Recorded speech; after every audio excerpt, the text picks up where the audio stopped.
How's it going, everybody? Today I'm gonna be kind of going through some optional purchase items that I think that everyone should at least consider for your kit, whether that's you're wearing a plate carrier or a chest rig or some kind of combination of both. I'm just gonna start from the right over here. Something that's not really talked about a lot is tie downs. So this is something you can just get off of Amazon. You can get a pack of 2 or 3, I can't remember, but they're pretty cheap. And what you can actually do is you can molly these in and hook them up underneath, especially like in your plate carrier or even on your chest rigs or whatever. I have it mollied up and hooked into the molly underneath, and what I'm able to do is I can actually lanyard off and tape off anything from map overlays, chem lights, things of that nature, or something like if you have trauma shears, right?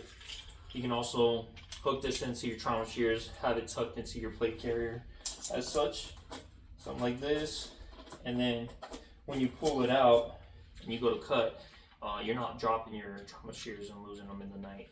Okay, so that's just an option. Moving on from there, some kind of multi-purpose EUD or ATAK carrier. There are different ones out there that actually cover everything up, and I would recommend those if you can get them. But you don't have to go super expensive. I got this specifically because the way that it attaches things in here, I'm able to put more than just one type of phone. If I only got one, or one type of device, I should say. Actually, obviously this is a Write in the Rain notebook, super dynamic piece of kit. So just something that is easy to get to. You can do range cards, all kinds of things of that nature. So just an idea out there. Next one, and this is kind of a non-negotiable for me, a really good multi-tool. This specifically is a Leatherman Surge. You pick whatever you want, but I'm just going to recommend the Leatherman Surge. There's all kinds of saying online, like people are like, I've never broken Leatherman Surge, but I have lost them, and that holds true with this. I've already broken a different Leatherman. I'm not going to name it, but the Surge is just tried and true over and over again. So I highly recommend that you get one. All right. With that, one of these bit extenders, this one specifically is it's an A2 front side changer.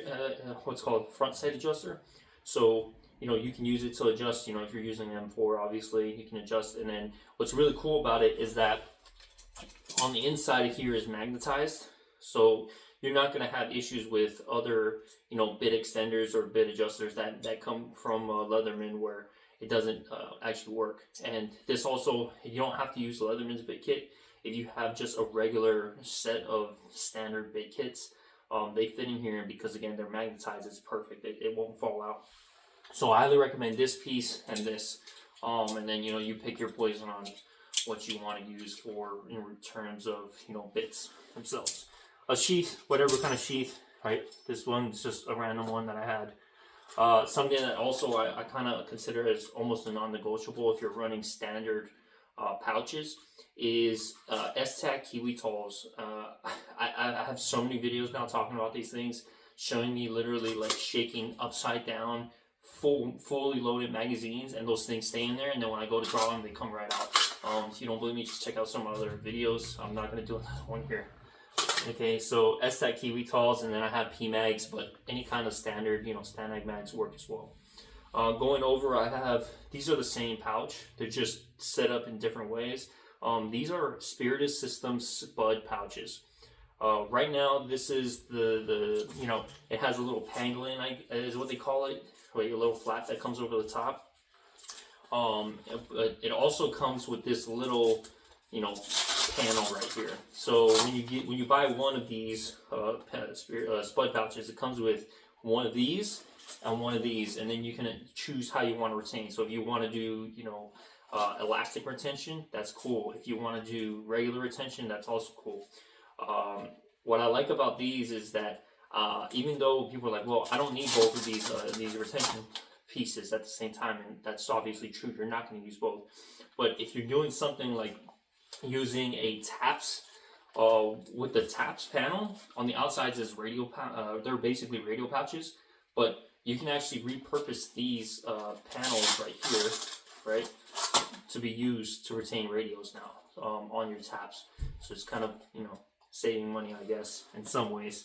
They are very expensive pouches. Don't buy the ones off of Amazon. Don't buy the ones off of eBay. Unless they're legitimate Spiritus Systems, if you buy the ones off of eBay or Amazon or wherever else, they're gonna glow under night vision. And if you're doing this, if you're buying these pouches just for fun or airsoft, I guess, go ahead. But if you're any type of possibility that you need it for life-saving equipment, then yeah, I would not. The other cool thing about it is that how dynamic they are. So in here right now I have 3 PMags. Would I actually run this with 3 PMags? No, this is just a reference to show you how much you can actually put in them. Hopefully Spiritus actually comes out maybe sometime this week, depending on when you've seen this video. Hopefully they come up with a Mark II that can actually fit one of these things in there as well. A 32 ounce Nalgene wide mouth bottle, because what it is you can actually adjust the retention on them. So let's say I take, obviously that's why I want to put 3, but let's say, I wanted to make things a little bit tighter. I could with the bungee retention, with the bungee retention. So you can make this as tight or as loose as you want to have it.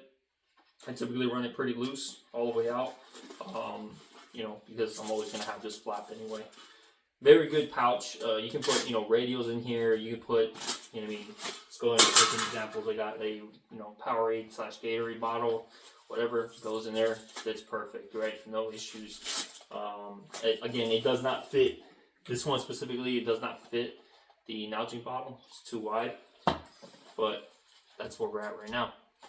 So again, I highly recommend get yourself some SPUD pouches.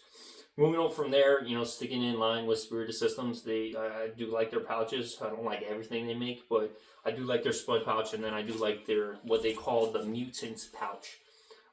This pouch is a very cool, very, very, very good pouch.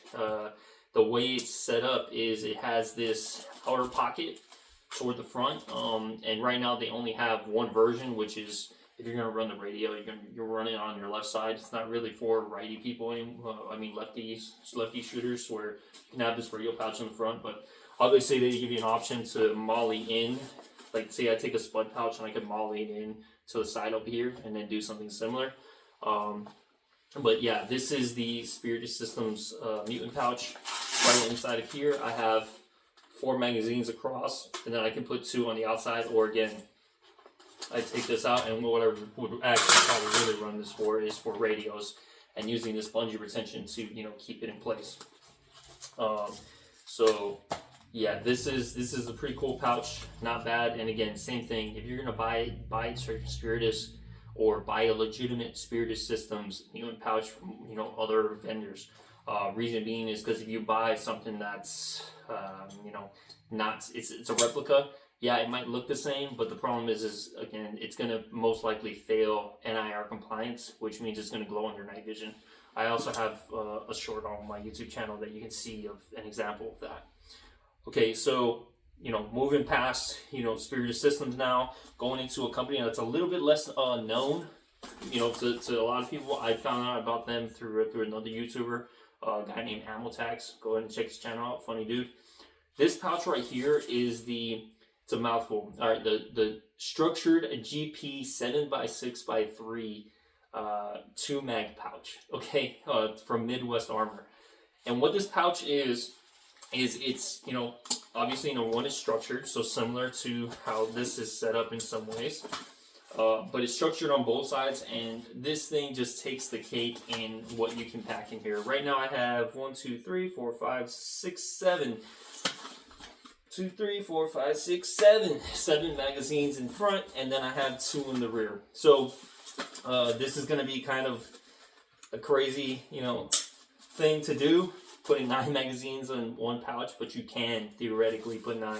And you could probably run 10 if you actually only had Stanag bags, because Stanag bags are a little bit thinner than PMags, and they just fit a little bit better. But yeah, this is what I got right here. One side note.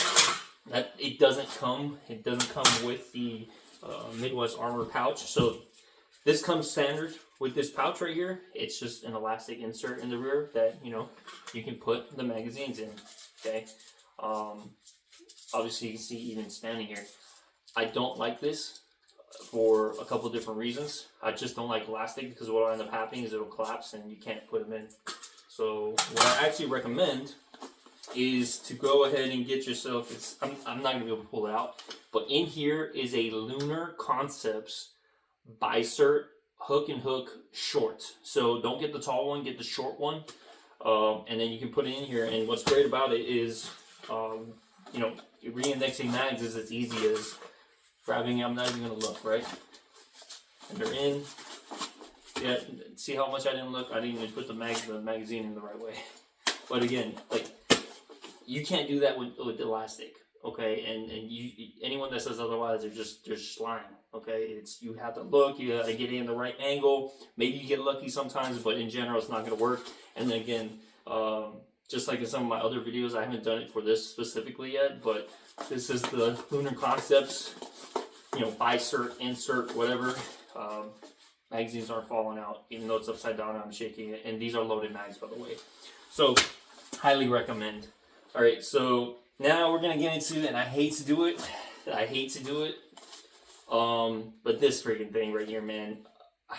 Most pouches that you're gonna get off Amazon or eBay or anywhere else that are cheap are, you know, obviously they're coming from China. Yes, we accept that. We know that that's the truth. And then they're going to be not NIR compliant, which means they're going to glow in their night vision, right? You hit them with flood, they show up, you know, you're going to see a glowing thing out there. This specifically is the Elite Spanker some GP pouch, dangler pouch, whatever. You can find it on Amazon. I modified it a little bit. The biggest things is, you know, I've looked at it under night vision, and the cloth, the material itself is pretty NIR compliant. Okay, it's on par with all of these other pouches, to include regular standard issue pouches. Don't know how they did it, but they did it, and they kept it at a decent price, right? For this dangler itself is about $30. The only negative is that the zipper itself is not NIR compliant, but you can, you know, get around that by, you know, adding some kind of, you know, face paint, right? USGI face paint or other kinds of things. You know, you can do regular paint, right? The camouflage paint that comes in. But there's a couple different ways you can get around that. But again, it's all about risk management. What it comes with naturally or normally is it's going to have 2 or 3 rows of moly on here. I cut them out because the material that they use for the moly is not NIR compliant. It does reflect in some ways. But what's really awesome about this dangler is it gets away from what so many other companies, dangler companies, fail at, okay? They do not allow for, I guess, a hinged setup, okay? So what happens is with a lot of danglers, let's say that the Velcro starts right here, right at the top of the bag. If you hook that into a plate carrier, okay, what's going to happen is when you go to sit down, it's going to pinch up and push up into your kit. Okay, that's not the case with this. Okay, because it's extended and it kind of falls a little bit lower. When you hook this on, like let's say this is a standard issue Army IoT. Okay, it's a Gen 4. Okay, this portion right here, and there's some Velcro hook in the front. All I'm going to do is I'm going to push this up, and I'm literally just going to hook it in. Okay, nothing special. All right. Now, you can see, I don't even need to throw the kit on for y'all to see, but it dangles, and then if I need to, if I'm sitting in a vehicle or something like that where I need to bend over, this thing can come up as high as I need it to be. If I need to bend over, okay, because that's another issue, you have a dangler or some bulky thing that's right in this area that doesn't allow it to fold up and around, you're going to run into issues, okay? You're going to have problems where it's going to impede your movement bending forward. So I can literally bend all the way forward if I needed to. Right? So that's something that, again, I hate to say it, I've been looking everywhere if there's an American company or, you know, very compliant, all of that for this specific type of dangler, and I just haven't. And if any of you have something that meets that need right there, where it has extended with Velcro and does all the stuff I needed to do, please send me the link. Please. All right, because I don't like it. I don't like to have to use this thing, but it's like, man, this thing just works. All right. Also, I mean, another cool part of it, I guess, depending on if you wanted to, but you could also just direct mount this thing with Molly. So again, it's super dynamic. You can use it as a dangler. You can literally hook it straight onto the front of your plate carrier like this and make it a GP pouch. And then what you're able to do is inside this pouch is you can put, it has these three, you know, what's called elastic inserts. And again, if you like elastic, you know, got more power to you, but you can put magazines in here, okay? I don't have, you know, survival kits and other things like that in this GP pouch, but yeah. And then finally, last but not least, dump pouch is a dump pouch is a dump pouch. You get the one that works for you, but I'm going to tell you from my experience, unless you're running a gun belt, I do not recommend getting ones that hook up right at the top. Okay, so what I mean is, okay, if I was to hook this up, right, and if I was to hook this up to like a plate carrier or even to a chest rig, right, which would be weird, but if I hook this up right here, it would be too high. All right, sorry. It would be too high and it would be hard to actually put the stuff in there. So you need something that drops a little bit lower. That's why typically people are going to run it on gun belts or, you know, warfighter belts, whatever kind of belt, because of the fact that it's low enough for you to easily put magazines in. I put this on my kit right around here, and you can imagine, just going to route it through, or here, you can imagine it's a little bit lower. So this is my cummerbund. It's going to be a little bit lower than my cummerbund, and I'm able to put stuff in there very easily. Okay. So I'll probably do some shorts, you know, in full kit setup, showing what those things look like. And yeah, anyway, I hope you all enjoyed. Remember to try and get American made, near compliant, very compliant, all that stuff gear if you can. And please, if anybody knows where to find something like this that's US made or Western made, or just something that I don't have to worry about, you know, giving money to China, please let me know. Anyway, I hope y'all enjoyed. Peace.